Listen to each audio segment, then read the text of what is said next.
Luanda, capital of newly independent Angola. When the Portuguese ruled here, this was the Chamber of Commerce. But for the past week, it's been the courthouse in a unique and dramatic trial. The men in the dock are mercenaries, soldiers of fortune who fought in Angola's civil war, which ended earlier this year. Their leader was Costas Georgiou, who went under the name of Colonel Callan. Although Greek Cypriot born, he's now a naturalized Briton. 8 of the others are British, 1 is Irish, 2 are American, and 1 is Argentinian. They were paid to fight against the MPLA, the movement which won the civil war and which now runs Angola. Having been captured in action, they have now been charged with crimes against peace and against Angola. The return of the pink come from, man?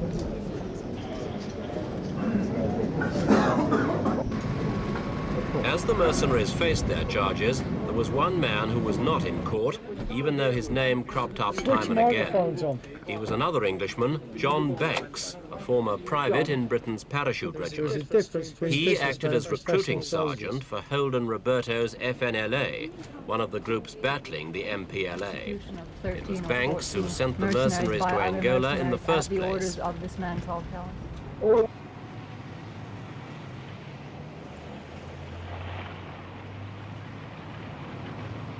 Nearly 100 of them left in January, sprinting hard to avoid the photographers. Later on, the Angolans were to charge the British government with complicity for allowing some mercenaries to leave without even a passport.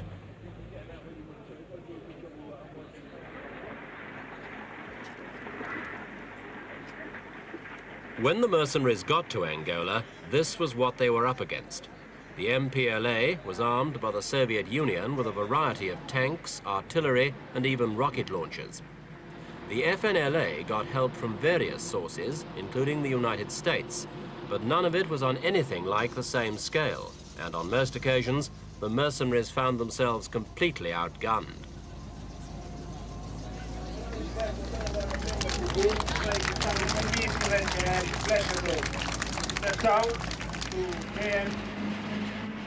There was a difference in personnel, too.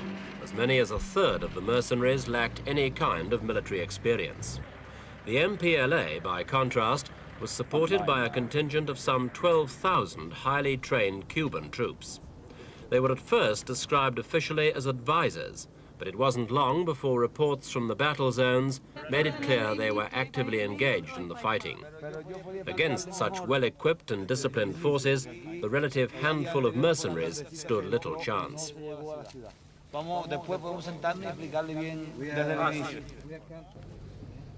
There'd been a total of about 200 British mercenaries involved in the war. Of these, 50 were killed and several dozen were injured.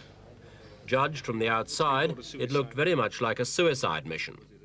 Did the mercenaries themselves see it in that way?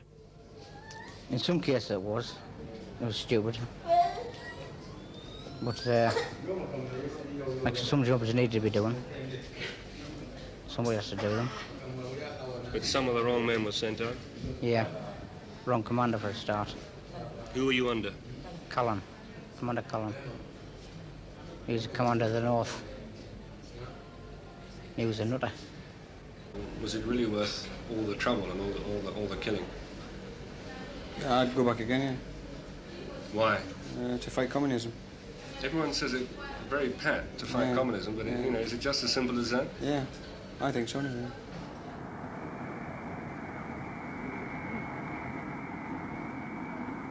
The survivors returned to England in February, but there was no easy passage this time. The law was waiting for them, and they were all questioned by officers of the Special Branch and the Serious Crime Squad. It had been a disaster, and they were thankful to be back home. These men certainly hadn't gone to fight communism. One of them spoke to us, but insisted on remaining anonymous. I went out there basically to get enough money to buy a house. This country at the moment is in such a state to earn many reasonable money is impossible. I was just doing the best I thought for my family. I don't class myself as a mercenary. I don't think any one of those that went out there classed themselves as a mercenary. We went out just for a job, to actually earn some. The returning mercenaries brought confirmation of a horrifying story concerning Callan, which had already filtered through from the battlefront. Lewis Elford was one who claimed to have the details of what happened at Machela do Zombo in northern Angola.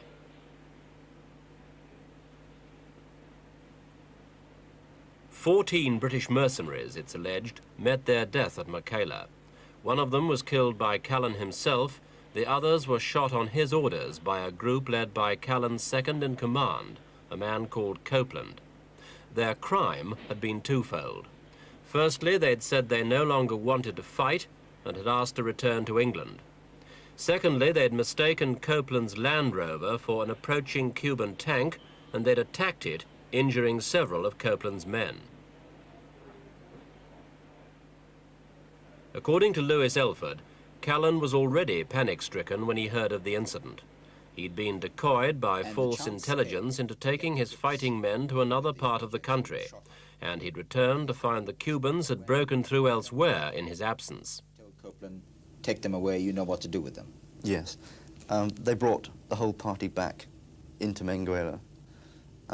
By this time, Copeland had told Callan the story of the Land Rover being shot up and of his men nearly being killed by these other Englishmen.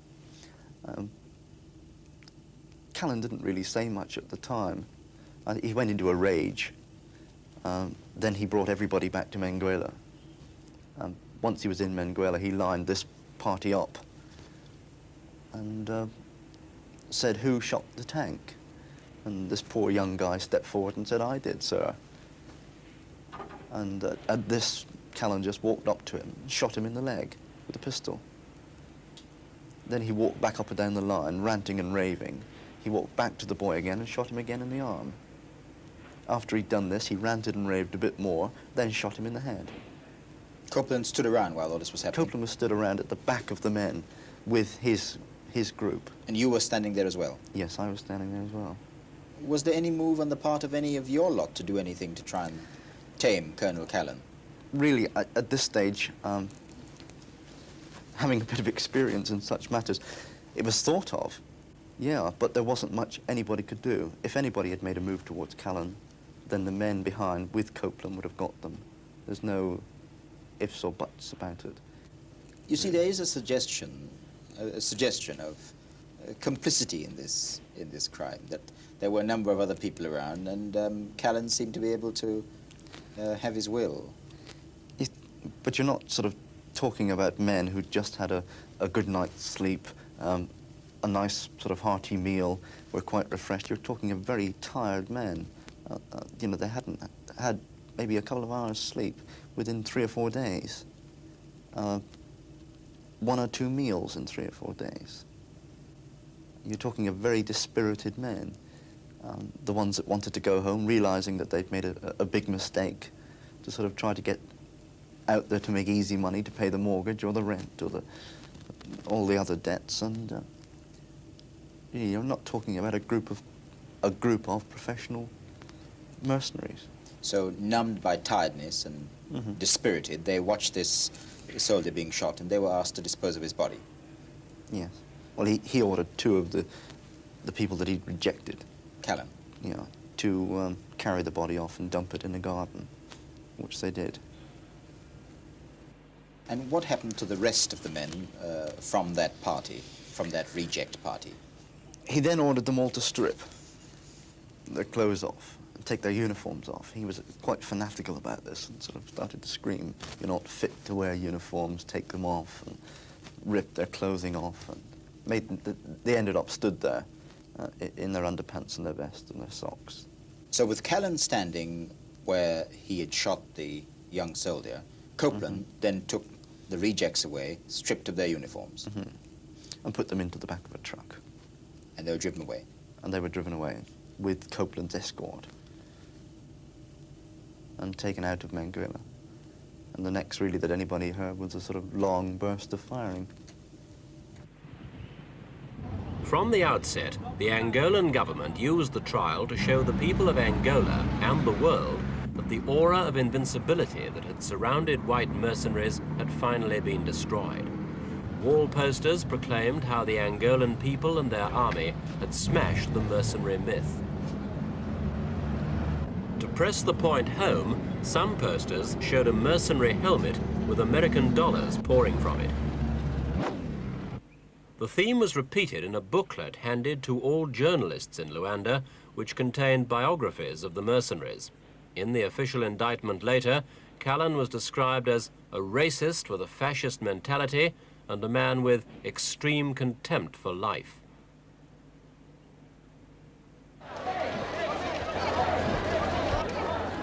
The campaign leading up to the trial was carefully orchestrated, and this demonstration was the climax.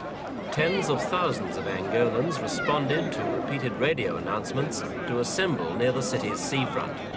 Banners called for the death of the mercenaries, and to make sure the message was not lost, some were in English.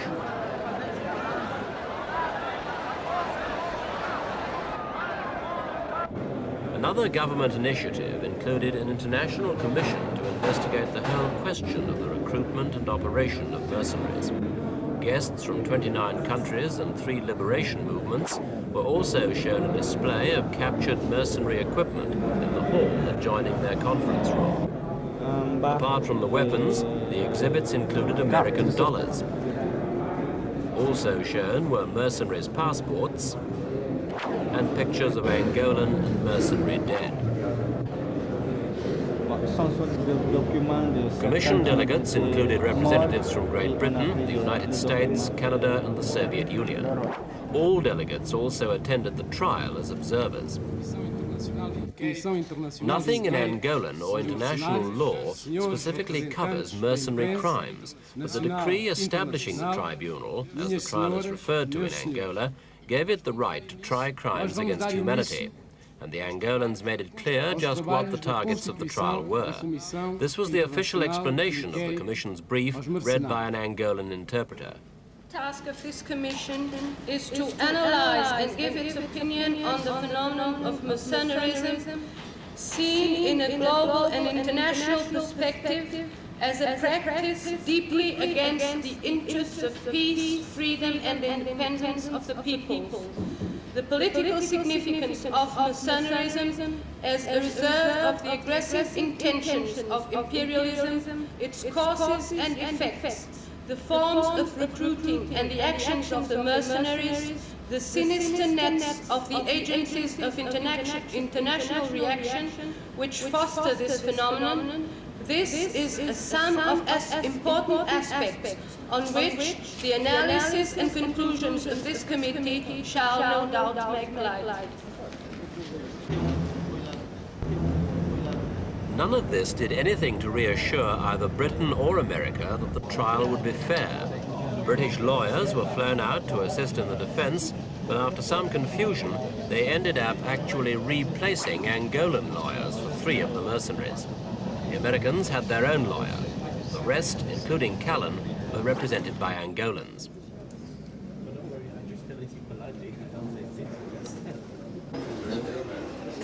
As the British lawyers soon found, the court was very different from the Old Bailey, but it was efficient.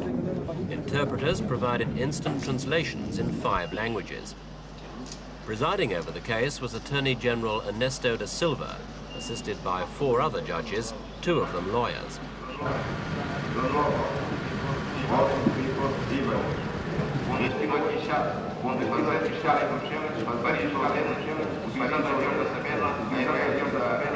The indictment was a lengthy affair with 139 charges. Throughout the proceedings, Callan, or Georgiou, kept up a tough he-man attitude. Okay, all I want to say is this. My identity, and I want this taken down on record, that all my men, which had captured the so-called mercenaries, i.e. Mackenzie, was not my 2IC. He was not my second in command, okay?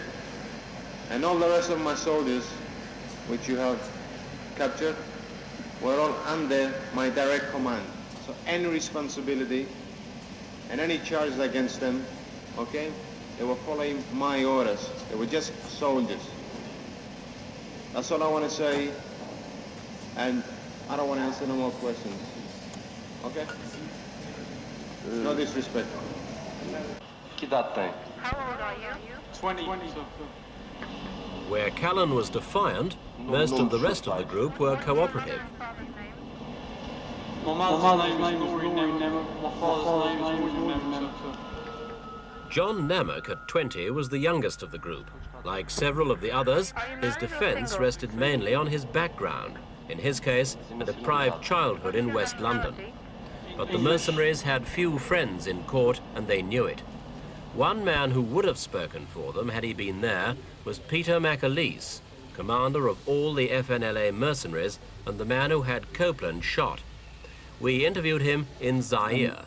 Can I say that there are some of these soldiers, as I call them, as Wellington called them, the scum of the earth, enlisted for drink, have put an awful lot of self-sacrifice into the jobs they're doing. All the media is putting across is the massacre.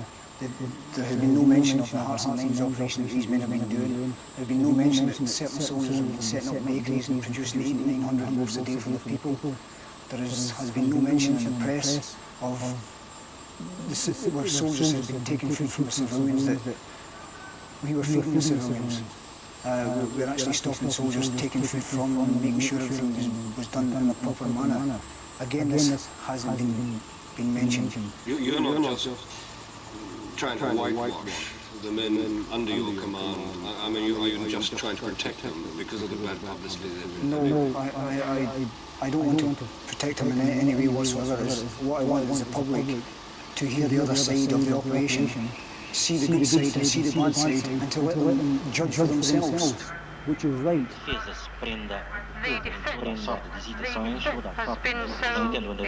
As the trial neared its close, it was generally agreed that the proceedings had been a good deal fairer than some foreign observers had thought they would be. But it was also clear that the accused were being charged not so much for individual offences as for the basic crime of being a mercenary, and on that score they could only be judged guilty. Most observers felt that though the death penalty had been asked for, it was unlikely to be carried out on anyone, apart perhaps from Callan. Room